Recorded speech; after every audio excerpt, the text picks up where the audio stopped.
Good evening, folks, and welcome to the Big Best Demo competition. And what you've just watched was me in a fever dream in the heat of Glasgow, Scotland. Welcome to my very sweaty spare room and office here in Glasgow, and welcome to all of those who are watching wherever you are and whenever you are. You might be watching live, you might be watching the recording back. We are here tonight for the Big Best Demo competition, which is the most sought after but least valuable prize in science communication in the United Kingdom. We have 6 fantastic science communicators who are here to show you what they've got with a 3-minute demonstration. So 6 of them, we're going to watch each of their videos. We're also going to have a little chat with some of them as well to find out a little bit about why they had put in their demo tonight. The voting will open at the end of the show, and you're going to have until tomorrow, if you're watching live, to vote for your winner. If you're watching back, probably don't vote because the link's probably closed. And the winner will be announced just after the big annual general meeting. If there's ever any better reason to come to the AGM, it is to find out who is the winner of the Big Best Demo competition. For those of you who don't know me, my name is Sam Langford. I am your host for this evening, and until another 18 hours, I'm currently the secretary of Big. So I'm absolutely delighted to be here. There's already a number of people watching. Leave any comments in the YouTube chat as well. Tell us where you're watching from and what you want to see from tonight's show. You'll also see some things that will pop up as well. You can tell us what you think about the show using hashtag BigEvent2021. Tell us if you're watching from Twitter what you think of tonight's show. I'm going to stop talking, mainly before I get dehydrated and like my mouth dries up. It is so warm here in Glasgow, and under lights it's even worse. Right, first up tonight, we are going to be going to Derby to hear a little bit more about some rams, I think, that are in Derby. I will get the video ready. This is one of these ones that is a little bit difficult for me to find it. Where is it? Okay. Please say hello to Katie Smith. And have we got something for you here in Derby? Rams. And science. We've got loads of science here, science heritage, cutting edge science going on around us. We put the two together, we get science of the rams. So this ram has got a solar system painted on his forehead. I'm going to try and explain why. Over there was a painting by Joseph Wright of Derby that inspired this, called, in short form, the orrery. The orrery is a solar system model, a moving one. To explain its importance, I've got a model of my own. Now, just a little over there, a few minutes walk away, trains are being built. They don't quite look like this. But this is a model. Our models have to be useful. They do not have to be like real life. And we all know that Thomas is a really useful engine. If I push Thomas, apply force to him, he'll go forwards and then he'll stop. That's because of the friction between the wheels and the floor. And it's because he's also crashing into a few air particles, which will slow him down. If I pushed him where there wasn't any floor or air particles, maybe in deep space, and I turn him on, I can model his movement. He'd carry on in a straight line until I apply a force. The only way to get him to move, change direction I mean, is to apply a force. Watch what happens if Thomas, going through space, comes across a star. You can see he goes into orbit. Now he's going at a constant speed, but his velocity, which includes direction as well, is changing. That means he's accelerating. Constant speed, but accelerating. But more than that, you can see that pull on the string representing the force of gravity. That is what Joseph Wright of Derby's painting is about, and it's what this ram is about. the beautiful idea about why the planets go around the sun. Take the star away. They'll go in a straight line. That was the science of the rams.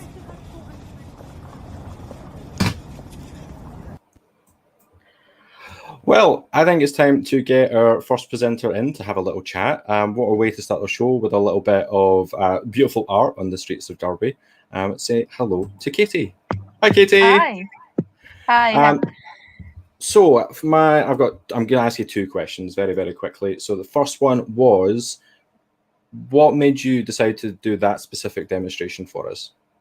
Okay, I just love Derby to bits, and it links so many different parts of Derby together. I was actually standing outside the cathedral there that Isaac Newton helped one of the rebuilds of back when it was a church. There's so much science there. It's the same cathedral that has about 6 fellows of the Royal Society buried in. It's absolutely amazing place, and I just wanted to bring the pieces together, the train building and the art and the science, of course. Well, it seems as though it's a really fitting location to do it and a subject to talk about. Why are there sculptures of rams on the streets of Derby? 'Cause we're seeing more and more of these sorts of things popping up all across the country.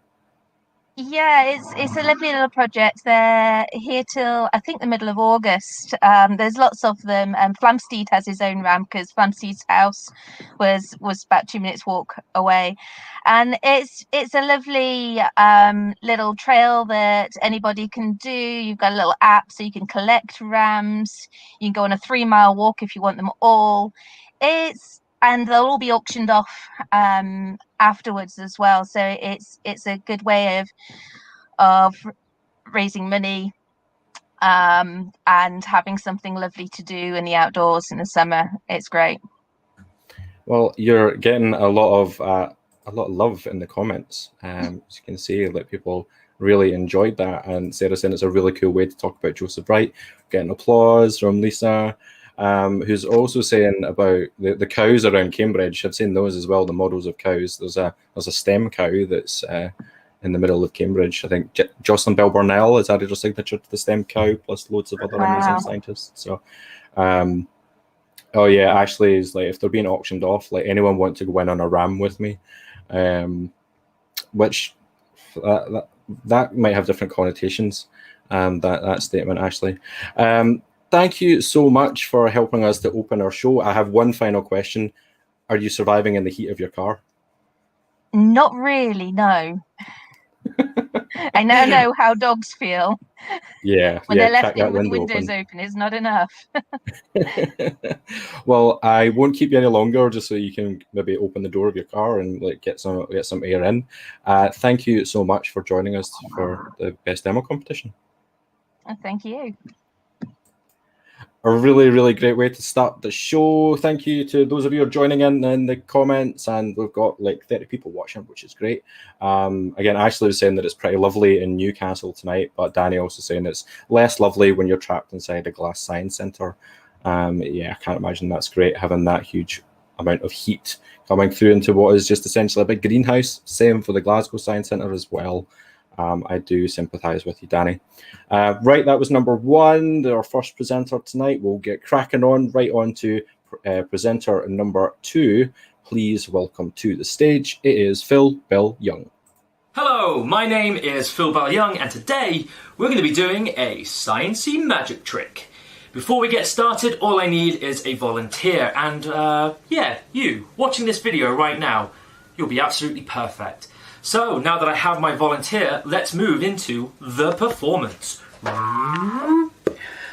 So right behind this board are 6 cards, and in a moment I'm going to remove this board and ask you to memorize one of these cards.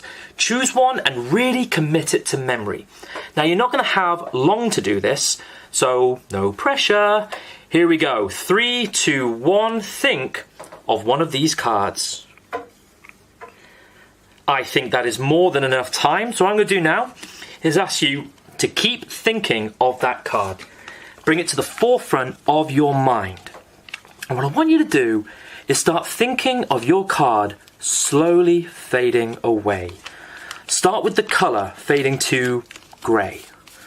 And then focus on the value and the suit of your card fading along with the colour until it's all gone and you're left with just a blank card which now also fades away.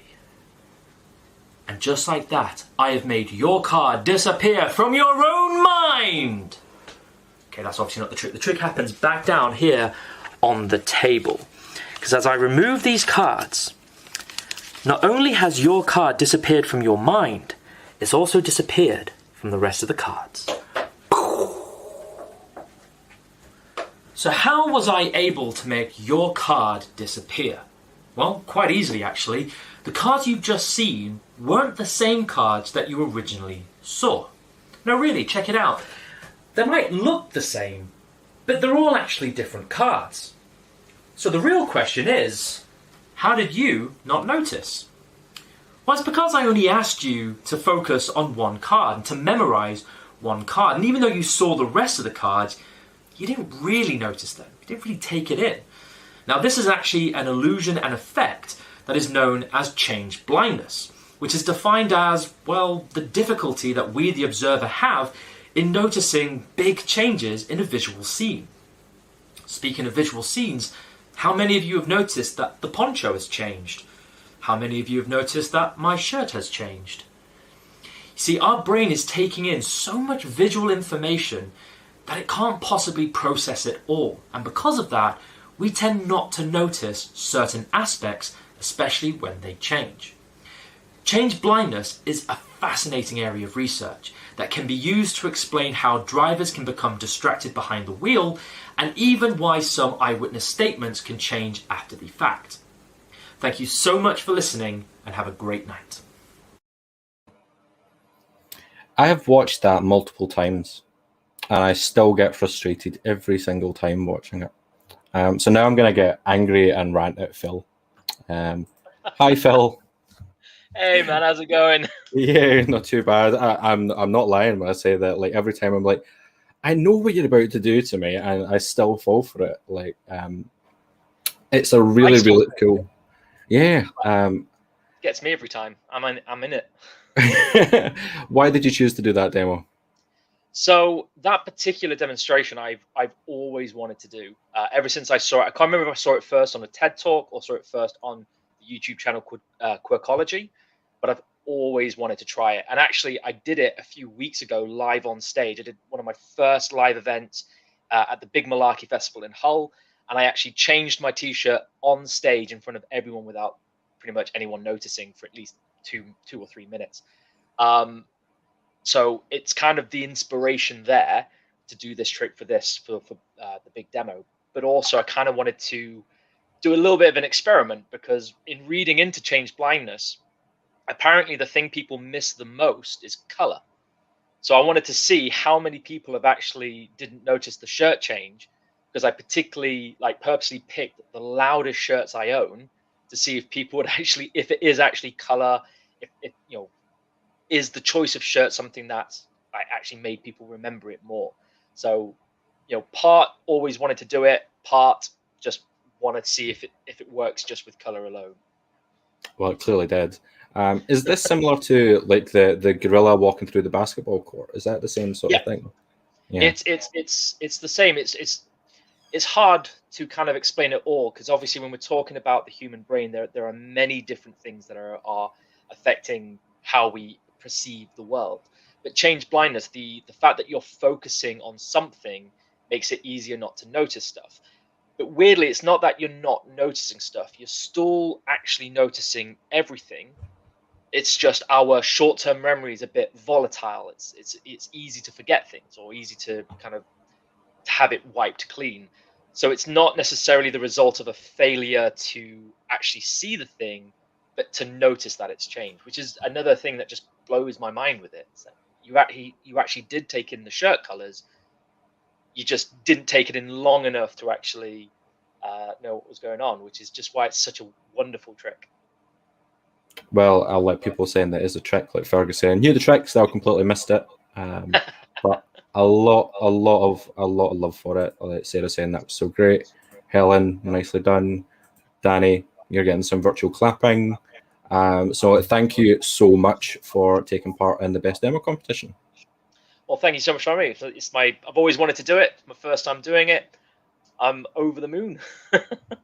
No, an absolute delight to have you here. Thank you so much. Thank you very much. See you later.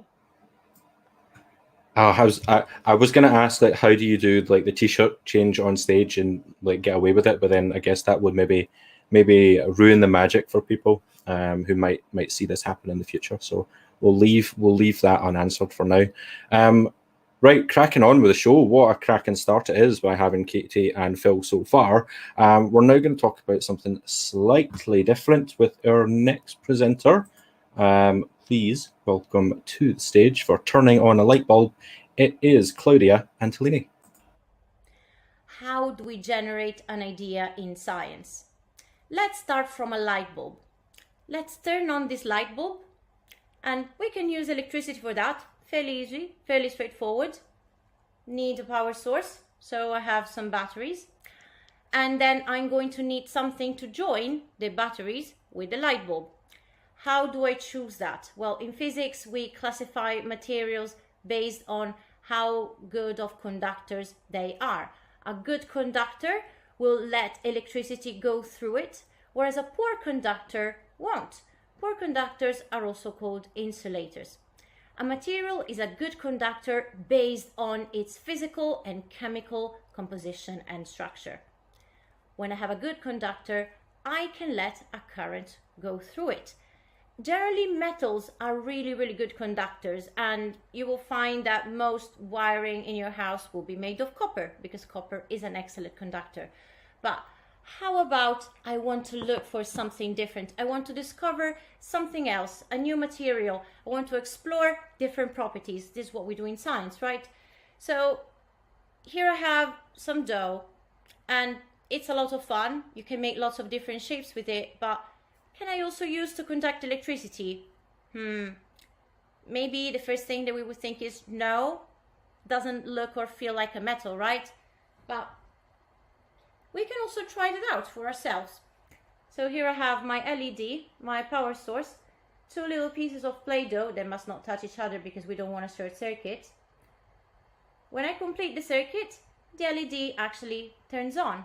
So my dough, even though it wouldn't really look like a typical conductor, actually does the job, and it does it fairly well.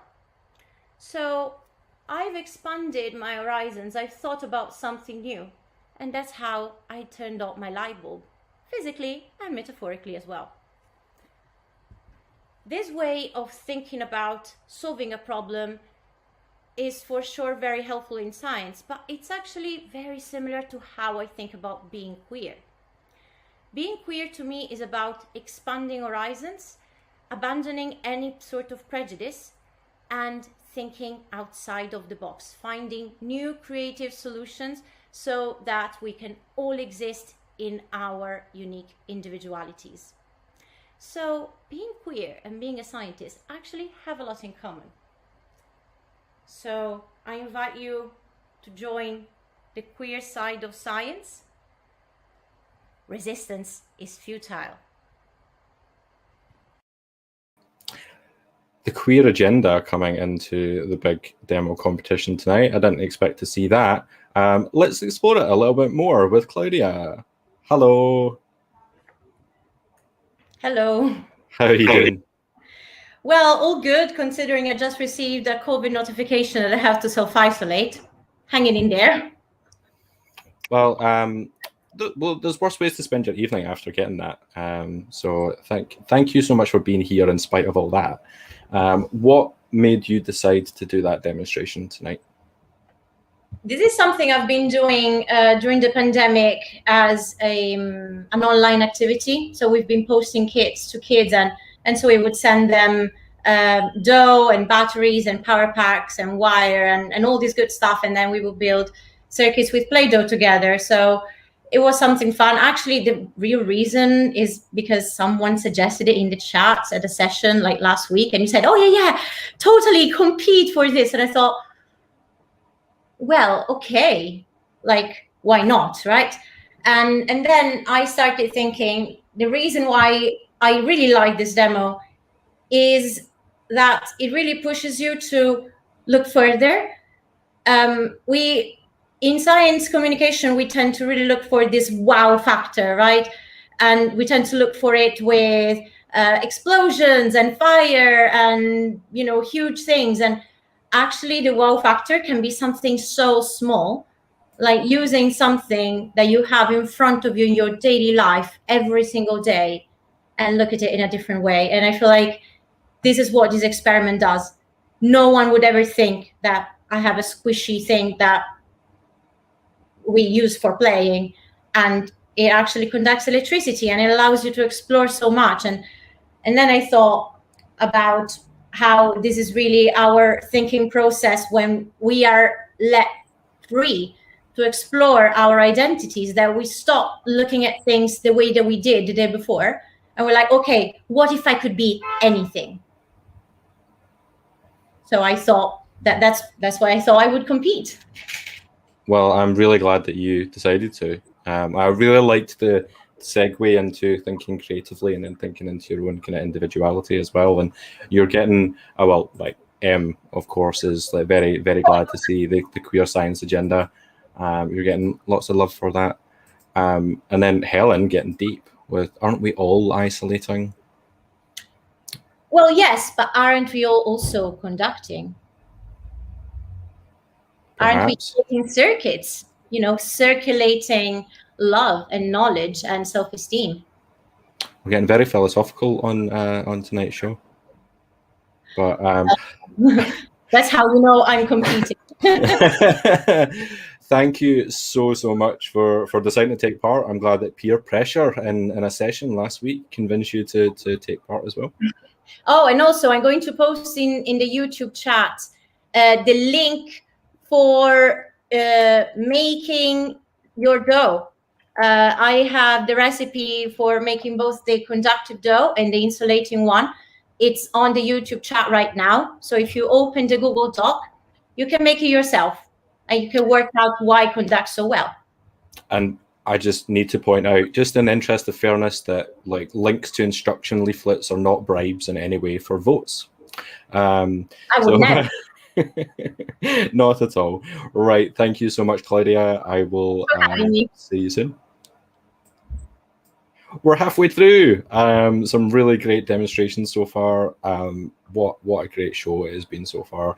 People in the comments seem to be loving it, and yeah, actually loving the pulling it things from the chat. I love StreamYard. I love this platform. It makes me look as though I'm professional when in fact it is just an online platform that does all the work. Right, moving on. We have got a little bit of music next from the absolutely wonderful James Piercy. So we'll get James onto the screen. Hello. Lots of people learned a fantastic new skill, didn't they, during the lockdown, making banana bread and stuff like that. I decided I was going to try and learn how to play blues harmonica. So I got myself one of these. Pretty simple instrument, really. It's just a comb that holds reeds that can vibrate. So I've got one that I've taken the lid off. You can have a look. You can see that there are 10 reeds on that side and there are 10 on that side. The ones on the top make a noise when I blow air past them, and the ones at the bottom, they vibrate when I suck. So they're arranged in order of their size, and that means they'll produce different notes. And in the middle of the harmonica you can find a scale.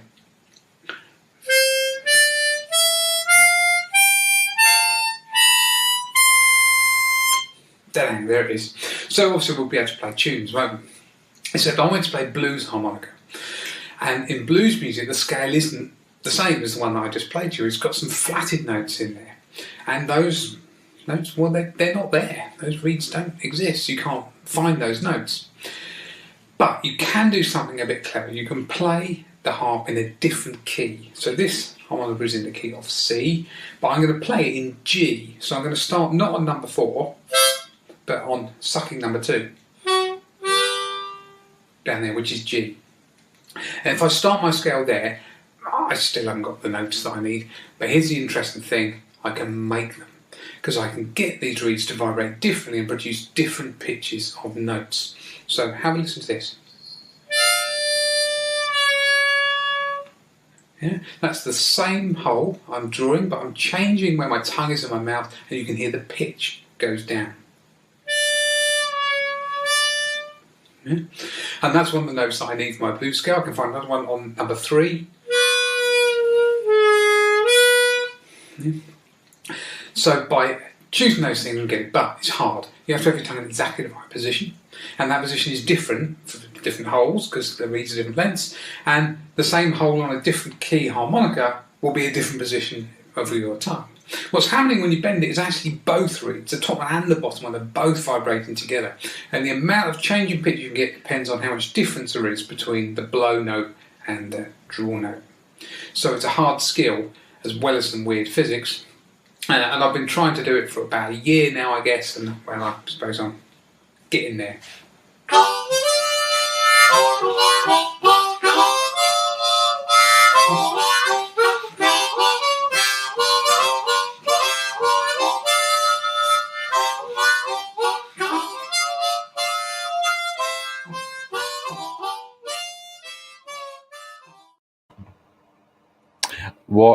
That was just lovely to listen to. I'm sure if the rules allowed, it'd have been lovely to have had an even longer rendition. Let's bring James into the stream. Hi, James. I mean, like, as soon as you made that change, you could clearly hear, oh, that's blues. Like, that's exactly what you expect to hear. What made you decide to do that? We're sort of flattening the 3rd and the 5th note usually in the scale to get that kind of characteristic sound. I've tried to get a sort of across in the video that it's really hard because you're trying to build up this muscle memory of exactly how you move your tongue to get that sound, but it's different on different holes and it's different on the same hole in a different instrument. And we talk about this sort of 10,000 rule. Then we do it for 10,000 times or something, and maybe you'll get it. Yeah, I'm not there yet. And then well, you've clearly gotten somewhere along the lines because it was really impressive to listen to, and like I think everyone we can see in the comments, like Helen saying that's totally the blues, that people are clearly able to get what you're doing there. So good. I did the psychological trick of telling them what I was doing before I did it, which is always top tip. Any science that you're presenting, plant that seed, unless you're doing field one, obviously. Yeah, don't tell them there. And Ashley's saying, like, where were you on Monday for the big music session? Yeah, here's the thing. These evening socials are brilliant, but when do you have your dinner? Dinner time. Yeah, it's tricky, just like snacking in between, like a squirrel. Essentially, is how I've been spending my time, just little bits and often. There's things tucked all over this room that keep me going throughout the day. Thank you so much for being here to take part in the best demo competition. Really lovely to see a little bit of the arts coming through as well with some music in there. But and then here you go, Sarah's eating dinner now. So you see, yeah, that's how you do it. You don't take part in the events; you watch them. And turn the camera off while you stuff your face. Yeah, probably a good idea. And yeah, people saying, lockdown well spent and a really nice demonstration. So thank you. I don't like sourdough. That's the thing. So not much else I could do. Yeah, well, it was a good alternative. Like, I can't do sourdough. I can eat it, but I can't make it. I struggle feeding myself every day without having to feed a sourdough every day. Oh, thank you again, James. Right, we have 2 more acts for you this evening, 2 more demonstrations to see, and we have one more person who's going to be coming to chat to us as well. Please welcome to the stage, it's Claire Price. Hello everybody, I'm Claire and today I'm going to make some foamy yeast. So I am using, this is yeast that we use to make bread. It's inactive, it's actually sleeping at the moment, so we need to waken up a bit. So I am adding some yeast to this cup and I will be adding some warm water to it. just to waken it up. It's something that bakers do a lot of, because dried yeast not waking up is no good. So if you just see that measuring cylinder behind me, you might have seen some pinky liquid in it. You'll see it again in a second. That's hydrogen peroxide and fairy liquid. And this is what I'm going to add these to. So I'm just stirring this up now to make a paste. It doesn't look very nice at the moment, but oh, actually it's a little bit too thick. So that's fine, just add a little bit more water. I need it to be quite runny so I can pour it into the measuring cylinder. Now, a lot of people think yeast and fungi are very different. Actually, yeast is part of the fungal kingdom, so we're actually making foam with fungi. So when I add these to the hydrogen peroxide, whoosh, we get foam. And that's because as the yeast hits the hydrogen peroxide, an enzyme within it breaks down the hydrogen peroxide into water and oxygen. The oxygen gets released and trapped in the washing up liquid. This then creates foam, and because it's got nowhere else to go, it goes out of the tube. Now, this is also exothermic, so if it actually creates some heat. And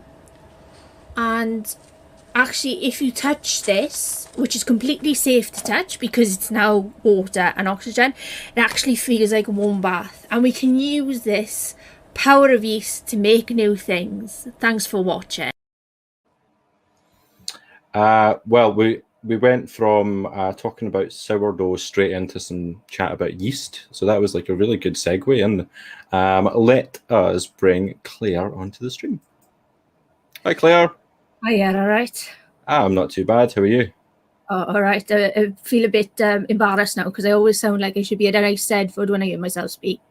I forget how Welsh I sound. Well, you're speaking to a Glaswegian, so we've both got accents that no one else watching can understand, I guess. Oh, yes. What made you choose to do that demonstration?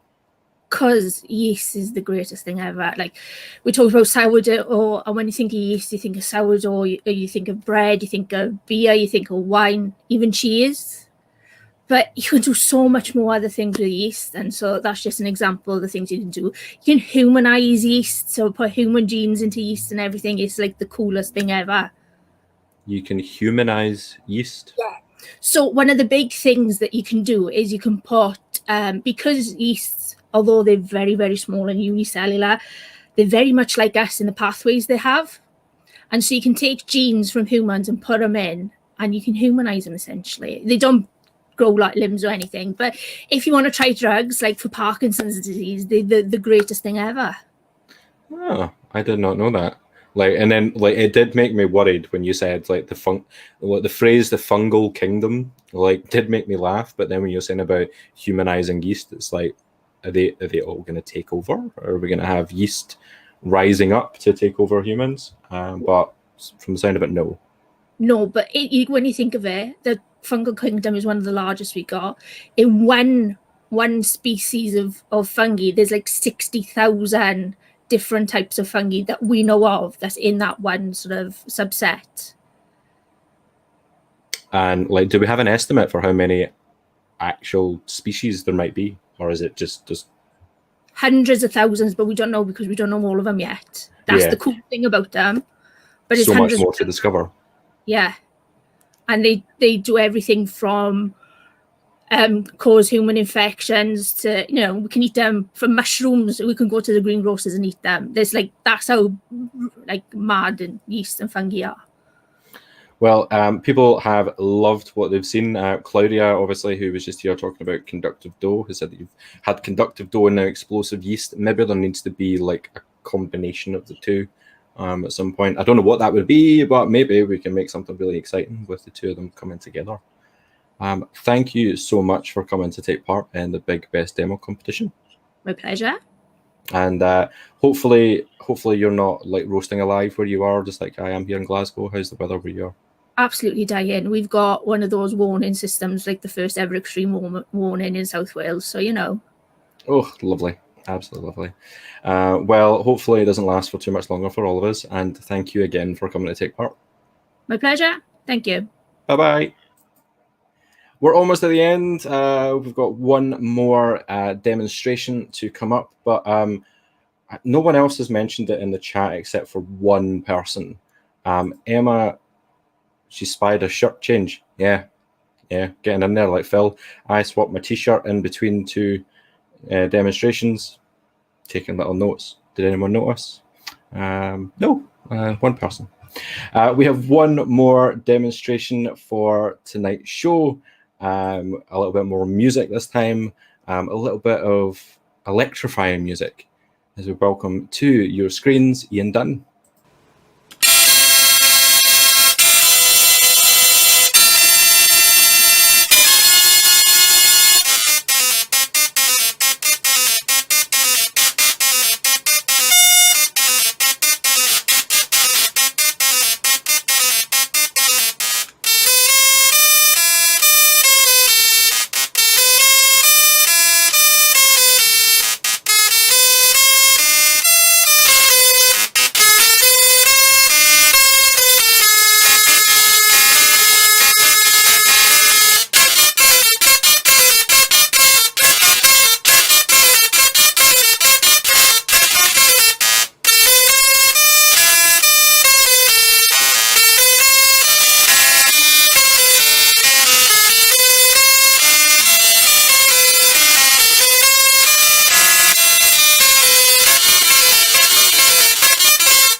It's like if George Lucas and Tetris had a baby. I know a lot of people think it's the worst of the Star Wars, but now I really, really, really want to go and watch The Phantom Menace.